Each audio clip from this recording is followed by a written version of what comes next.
So I am on my way to Lush Wine Market because I need some wine. We're going to talk to Erin Drain that works at Lush. She's going to talk to us about raw wine.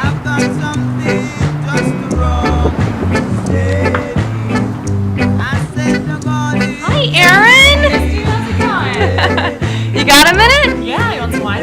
Heck yeah! Alright, cheers. First of all. How's it? So, I'm on this raw kick. Yes. As you know. Yes.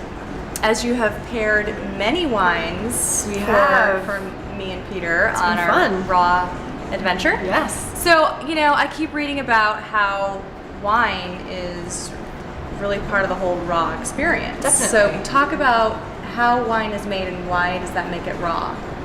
Well, first I want to say I'm very excited to hear you say that because I feel like I always get nervous when people come in and they're like, I'm doing like X, and they tend to be a little bit more, it's more of like an ascetic diet, and it's like, no this, no that, I'm off alcohol, or I'm not doing this.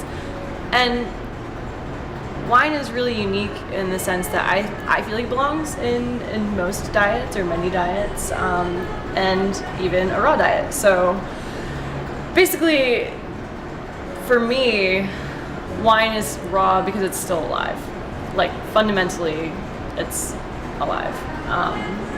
And things can't be still alive if they're cooked.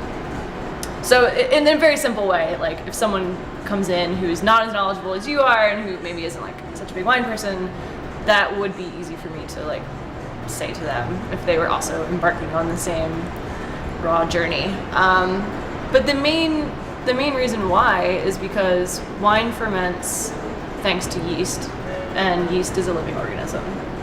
And that said, it's a very finicky living organism that really can't withstand any temperatures higher than like 85 degrees Fahrenheit, which is considerably lower than the threshold for raw, which was somewhere around 115? 115. Yeah, okay. Right. Okay. 115, 117, depending on who is telling you that. Yes. But 115, Sure. I say go Okay. with the bottom A number. good benchmark. Yeah. White wine is fermented way lower than red. So when you ferment white wine, you're looking at temperatures from like 48 to 65 degrees. So pretty cold. Okay. Yeah. Okay. And then reds, they'll definitely amp it up a little bit more, but hotter than 85 degrees, and you're gonna shut down fermentation because the yeast will just die, basically. And I always thought it was a little bit warmer than that, but it's not. I was looking into it recently, and because of this question of what makes wine raw, and as it turns out, I mean that's the temperature that it gives off when it's fermenting, because it always gets a little bit warmer. I know like vinegar does too. Right. But yeah, 85 degrees after that, it's toast.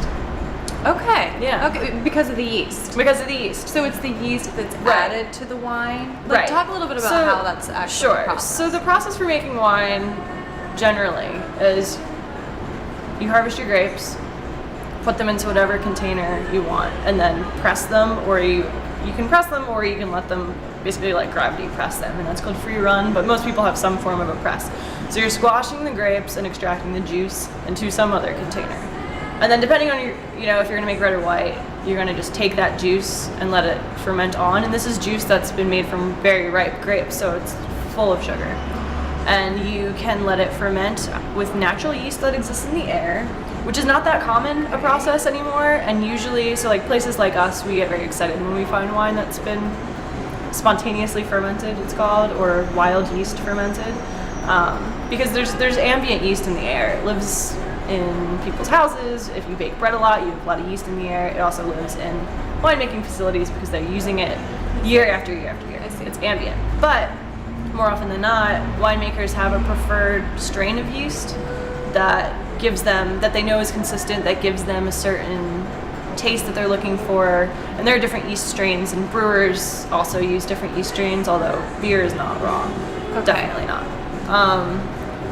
And that's called inoculation. So you inoculate your juice with this yeast, which is alive, and the yeast just goes crazy and multiplies by the hundreds and millions by feeding on the sugar that's in the grape juice. I gotta get that. That's okay. That's perfect timing.